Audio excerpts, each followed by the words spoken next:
Ladies and gentlemen, welcome to another special episode of Candid with RMT. And today I have with me Shreya Dutt, who is a fellow batchmate from school, a practicing lawyer, a first generation female criminal lawyer. Shreya, welcome to Candid with RMT. Thanks for having me, Raghu. So Shreya, let's talk about law school. How was Symbiosis and what are the things that you sort of learned from Symbiosis? So I think one good decision I made was to get out of Delhi and study elsewhere, and I think that was a very, very good decision. It's important to stay away from home. And college was great because I found a set of friends, I found a family there, and you're kind of on your own, right? So when you're on your own, you have a lot of, your decisions are your own. Yeah. And it makes you thrive, I feel. It made me thrive. So everything we did in school, like theatre or debating or just, those social skills, they build up when you're in a different city, living elsewhere. You're not so protected or shielded. So everything, you're out on your own. So everything is, you're building it yourself. So college that way was great. I think it gave me a lot of opportunities to interact with people from all around the country. Delhi, Bangalore, Bombay, Calcutta, from everywhere. And just learning from people, learning different things, learning from school, learning from your seniors, learning from your juniors. And I was, I was more outside of the classroom than I was inside of the classroom. All kind of activities. Yeah. So that gives you a sense of confidence. It adds to your personal development, and I think I'll always thank college for that. Yeah, well said. Talking more about, how living in a different city sort of just enhances or amplifies those traits that you already have by not being in that protective environment. Yeah. So I think that plays a major role when you go out, in the world, in the real world, after graduating from college. And you do give credit to, your college because they sort of train you for who you are today. Talking about theatre, Shreya, both of us were a part of the Expressions Theatre Club back in school. Do you think it is something that prepared you? You were a litigating lawyer, arguing in court, doing those antics, those hand movements, those gestures. It's still there. It's still there. It'll always remain for a theatre student. But did it give you that sort of extra push or that edge that a non-theatre student would have? I would say definitely. I know that a lot of other things work for different people. For me, theatre worked so well because not only did it make me more confident, it made me, I could present myself better, I could express myself better, I could gauge my audience, and that's important in law equally. Yeah, that's true. So I know that while you're inside of the courtroom, it's all about how you're presenting your case and how much the judge is understanding and how much you can link that to everyone in the gallery. So when you're in the court, it's not only the judge who's looking at you. There are 1,000 lawyers at the back, but you can tune all that out and you can deliver without getting nervous, and you can be confident in what you're doing. So I think that those skills come from theatre and improvising. I think thinking on your feet. I think we never ever stuck to a script. Yeah. So, those questions that they'll ask, the judge will ask then, or there's something that you think about, or as an assisting counsel, if during arguments they ask you, wo kaha tha, ye page ka hai, wo ka hai, so you can think quickly. So, I think I get those, skills from theatre, but it not only has helped me inside the courtroom, it's helped me outside too. Yeah. Because, you can act that everything's going okay when life is really not that great, but you can still. That kind of pretense, it helps you build a positive narrative for yourself. It does. So, these hand movements. Yeah. No, you're absolutely right. Even for me, for that matter, I remember sticking to improv classes even after graduating from college. And improv is actually one art form which is separate from theatre. But this actually helps you a lot thinking on your feet because the exercises they make you do in improv, they are just like, okay, change, and you have to just adapt to the situation and to the scenario and make a new scene all of a sudden. Yeah, true. Even for example, if you not only the courtroom, but if you to ever explain someone what you to explain what is your case. what is it that, what's the issue or what are the facts. Now, no one likes to hear a dry case. ये हुआ था, वो murder spot पे पहुंचे, तुमने उसको murder कर दिया. I'm just giving a very classical example. But through these kind of emotions and the way you deliver it, you build a narrative. And that narrative is very important because the first few sentences that you say while you're briefing a senior, or you're giving instructions to your junior, or you're arguing before the judge, those first 2 or 3 sentences make the impact. After that, everything's lost. If he doesn't have your attention, he doesn't have your attention. For me, I need to chase my senior, he doesn't have time. So I'll chase him and I say, sir, please just listen to this, and he gives me a ear, and I know I have those 3 seconds where I can make that impact. So you choose the narrative of your story, and that's where it comes from theatre. You know how to say it with the right emotions, the right kind of aggression, the right kind of story building exercise, and I think that really helps in this profession. At least for me, it has. So all those aspiring lawyers watching this podcast, if you do get a chance, take up a theatre course, take up an improv class, just go out there and explore. And if you do want to argue in court, nothing like it. It is one of the best platforms you will get to express yourself, articulate yourself, and just be yourself. True. Talking about the struggles, Shreya. I mean, being a first generation lawyer, I know how tough it can be for a first generation lawyer. But being a first generation female criminal lawyer, that is something that the combination is, you don't see that often in our profession. Talk us more about the struggles. So, I mean, I know when you put it that way, it's something that I'm even thinking about on a first generation female criminal lawyer. But when I entered the profession, I was just any first generation or just a new law graduate in the profession. So you pick up on, it's the amount you learn, honestly. I committed it to myself that, and as my mentor also told me, that 3 saal just put into learning, have your blinders on and just learn as much as you can. Because in your 3 years at least, you will learn something new every day. It's after 3 years that those things start becoming repetitive. That now you're understanding, now acha ye pehle ho chuka hai, now you can build on it. So those, I'm saying that's how I started out in those 3 years. But the struggles come when you're in a different environment altogether. Like right from college, you go into this very serious industry where you're looking at everyone who's pacing ahead of you, or you feel like you have to reach this particular milestone in this much amount of time. But I've learned it the hard way that there is no time clock. That this profession is evergreen. You will keep learning. But what you can do in your niche years is build that hard-working and that resilient thing. Keep calm aa raha hai, so I can do it. I can put in my 100%. So the struggles are obviously we all know the work timings, the amount of pressure on you. But the result, when you come out on the other end, it's gratifying. You know, and it's not that you win a case or you impress your boss and that's it. But when you yourself find a solution to a problem, or you feel like in a year your mind is becoming fine-tuned on how to navigate this profession, you will feel it within yourself, and that actually makes you more grateful. Okay, I'm on the right path. So struggles will be there, I think, as any lawyer. We're all building our lives. But I would like to concentrate on that everyday little some achievement that I have. I feel it's going to contribute to something bigger. That's my belief. Well said. But talking about, let's say, when you go to a police station and to meet the investigating officer, is it intimidating as a female lawyer, or that is something that you? See, in that angle, not intimidating for me, but I can gauge the other person. It's not that they take you less seriously if you're a woman. I think those times are slowly changing, but they're surely changing.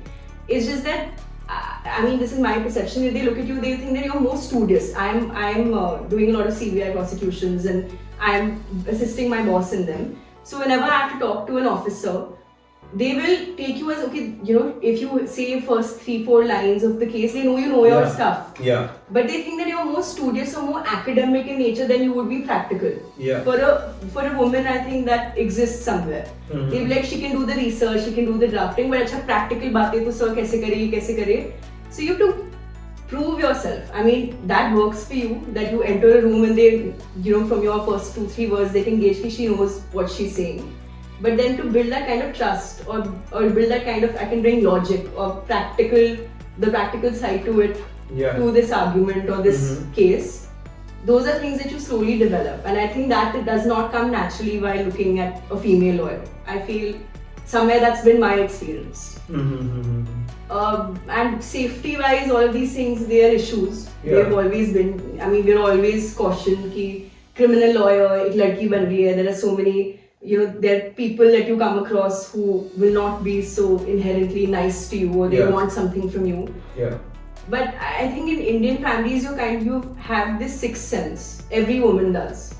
And I think today we're more confident to believe that sixth sense and navigate the situation. I'm not saying that ignore it, but there is this inbuilt survival skill in women. You know how to deal with a man who's either being too affectionate or too friendly. You know how to put them in place. And if you don't, you learn that. You understand that. And these are smaller issues. I know there are larger issues that so many other women are dealing with. But this has been my experience. So I can only talk from what I have experienced. Moving on and talking about your journey, how was Barucha and Partners and what are you up to these days? So Barucha is, I had entered as an intern and I was given a pre-placement offer. Wow. So I've been with, I started my trajectory, my entire career from there.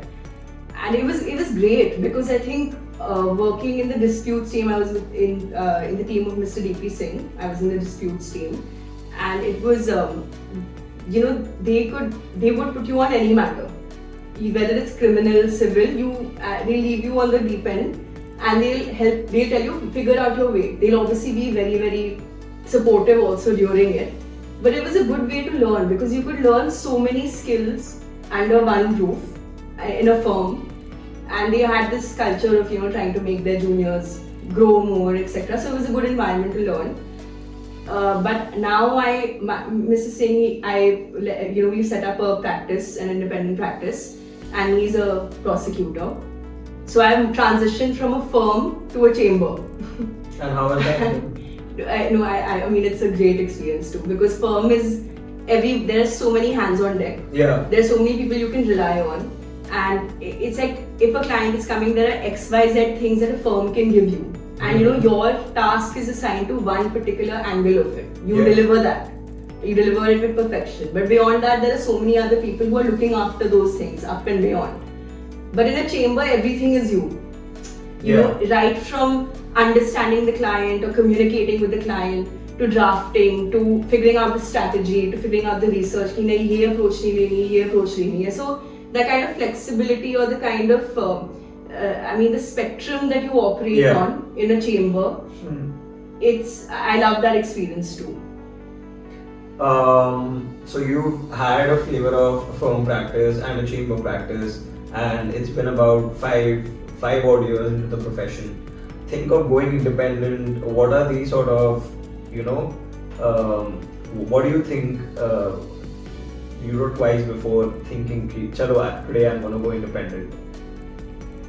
If I have to, you mean some caution that... Whatever comes to your mind. Like, let's say today I know that I have the aptitude, the competence, the knowledge, the skill set of going independent. I just have to open my own office with Chambers of Shreya Dutt written, and tomorrow is the day I go independent. What are those things that will stop you, and what are the things that will push you for that? So while that is the goal, it is a little scary because see, when you're working with someone or you're being trained, you have a danda. That kind of willpower to work on your own, it doesn't come naturally, first of all. So I feel that first thing that I question is that, will I have that kind of motivation? And I know right now I can say I do, but when you're in the game, I've seen my friends who've gone independent, it is tough to have nothing above you, no roof above your head, and you're figuring it out on your own. And that's why what you've done helps. You built a community, right? So when you see so many other lawyers who are also independent and they're facing the same struggles, or they're figuring out or coming up with solutions, you feel that okay, everyone is in it together individually, but they're all going through the same thing. So maybe that'll help. Second thing would be that I think selling yourself doesn't come naturally to a lot of people. I think we're more humble in how when we talk of ourselves, and when someone asks you, okay, what is your skill set? In an interview, you can tell them because you have those 2 minutes. But if it's the long game of trying to get clients, of trying to build that kind of, the perception of who you are as a lawyer, you have to sell yourself. And you sell yourself, your work will speak for you for sure, but there are so many other factors. When a client comes to you, he wants that reassurance. He wants to know कि आपने क्या कहाँ कर रहा है. If you're new to the profession, they need some kind of recce, know who you are. Absolutely. So that selling yourself factor doesn't come naturally, and that is something I need to work on for myself too. And the third thing would be the commercial understanding. I feel I'm terrible at it. Like I actually am. I actually would agree with you. Like there are so many times, like, chalo today to I have gotten a sense, but someone would ask me, Raghu, get the certified copies from this tribunal. मैंने कहा चलो, I got the certified copies. How much should I quote him? 2,000, 5,000. चलो legal notice सुना दिया. How much should I quote him? He's a good friend, he's a good acquaintance. 10,000, 12,000. Trademark register करा दिया. 4,500 government fees है. इसके ऊपर कितना quote करूँ? You're absolutely right. And especially when it comes from someone who's referred a client to you, कि चलो ये मेरा वो है, इसके through है. लोक अदालत के चलान यार, मैं लोक अदालत every Sunday, मतलब whenever there's a लोक अदालत, I take up these like bulk of challans and I sort of get it all cleared. For like a bunch of them are for the lawyers only, but और भी clients होते हैं जिनका मैं कराता हूँ. अब उनसे भी मेरे को समझ नहीं आता कि should I charge 20% of the amount, 50% of the amount. So that is a growing process. I mean, I'm sure even the top seniors, when they were our age, they would have also struggled in some financial commercial aspect as well. So I mean, it's fine. My dad's a chartered accountant, and he has so the Institute of Chartered Accountants has a standard fees, which like for let's say tax filing so and so, for auditing so and so. So he has that and he abides by that. He doesn't overcharge or undercharge. He says that this is what the association has set up, and this is what I'm going to charge.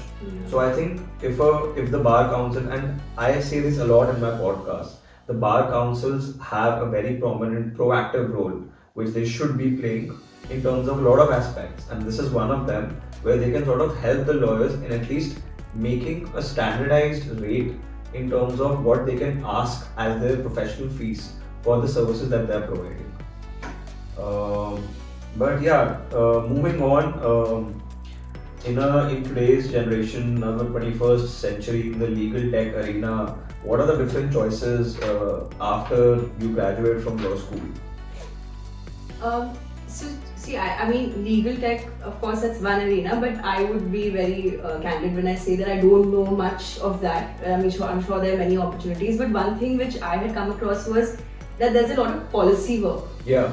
There's a lot of policy work that's happening in India right now. It has been, but it's picked up. With the change in the criminal laws, there's a change in any kind of law that you pick up right now, municipal laws, constitutional law. There's everything being argued and it's new, know. And I spoke to someone and they were telling me how laws will change every 20 years, but now that period has decreased because the generational shift is so much that the way you think, it's changing every 2 years. So there will be some new novel idea that will come in and the laws will adapt. That's why I say policy is a great area because we do a lot of policy work for the government too. We give our recommendations and a lot of research. So whether that's as a law student, whether that makes an impact or not, I can't say. But the process of understanding it from so many different stakeholders of the criminal justice system. You're not only viewing it as a lawyer, that is it legally okay, or is does it have logic? That's not the only thing you're looking at. You're trying to see how will this law serve a policeman, how will it serve the victim, how will it serve the accused, and how will it serve the family of the victim or the accused or the judge. There are, the media. There's so many stakeholders. So you kind of have to have this dynamic approach when you're looking at it, and it's fascinating. Honestly, it's fascinating for me. It really is. And no one brings that out. It's a very one-sided approach, and then it's later argued in courts. Yeah. But if our policy framework can be such that it takes into account all the different angles involved, it will be balanced. At least there'll be a balanced view that is going, or there'll be more understanding of the law. There's so many, you open Instagram, you see a flash of this law has changed, this stray dogs, or anything. I'm saying something very simple also. There's so much of miscommunication and misinformation. And I appreciate influencers who are now coming on social media and explaining a law. You see these small bites. That is also something that people are picking up. And their entire purpose is to give out correct information. To not deceive people. And they're not earning money, so to say, from a direct client from it. Yes, they're advertising themselves also in a way. But it's helping. I actually like those channels. So I'd say that students have that. There's legal journalism too. Right? As a lawyer, you can understand it better, you can project it better as to what's happening in court, and you can inform society, you can be this kind of leader in terms of, again, information. Because information, when it comes down, it's like Chinese whisper. People don't understand it, and it completely changes the perception of everyone. It's actually when you pick up the book and you read and you're like, nahi, ye aisa to nahi hai. As a lawyer, I'm saying. So, in these new age times, I think these are things which are actually helping people differently. You're not only joining a chamber or a firm, you're actually doing something for the community, which is a greater good with these ideas.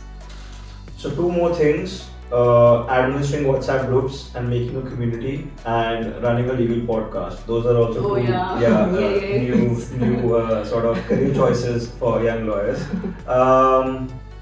Advice, Shreya. I mean, we've all made plenty of mistakes, as so many. It's uncountable. But let's, for our viewers and the upcoming lawyers, talk about what advice we have for lawyers, and just give our 2 cents. Advice, I would say that the newer generation that's coming in, we've all been through our own battles. But one thing I've learned is that you will be going through so many situations where you're being screamed at, yelled at, your drafts are being torn, you're being told that this is not good enough. And sometimes some people can actually take it as just work. But for most lawyers, it's a personal goal too, right? When you're so invested, when you're spending about 18 hours a day in office, it is your life at that point of time. It is something that you're striving towards. So I would say the one thing you can hold on to is your self-worth and your self-confidence. That you should have this attitude that I am going to give this my 100 or 500%. As long as you believe that, as long as you know you've worked hard towards it, the outcome is subjective. It depends on who you're presenting it to. But that sincerity or that hard work factor that comes in your work, that is something that no one can ever question you on. Absolutely. And you can go home and say that, okay, I don't know this because I don't know better. I need to know more in this profession I should have anticipated that ye law ho sakta tha, ya ye argument ho sakti thi. But that's because you have to gauge it with your level of experience. But you can go home and say that, you know what, I gave it my short best attempt, and the rest is not up to you. That's the way you learn. Second, you have to leave scope for mistakes. Like we're talking about mistakes. Of course, a mistake done and again, and if you're very casual, it's different.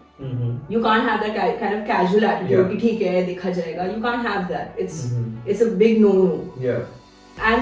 But at the same time, mistakes that are genuine are a part of the learning process. It's because, again, you don't know any better. Also, I think that you need to listen more. I feel people are, you need to ask more questions and you need to listen more, because the more you retain from that, books you read, that's a you and a book exercise. When you're sitting with a senior, you're sitting with your immediate senior, I'm not talking about any big advocate, I'm talking about everyone in court that you're rubbing shoulders with.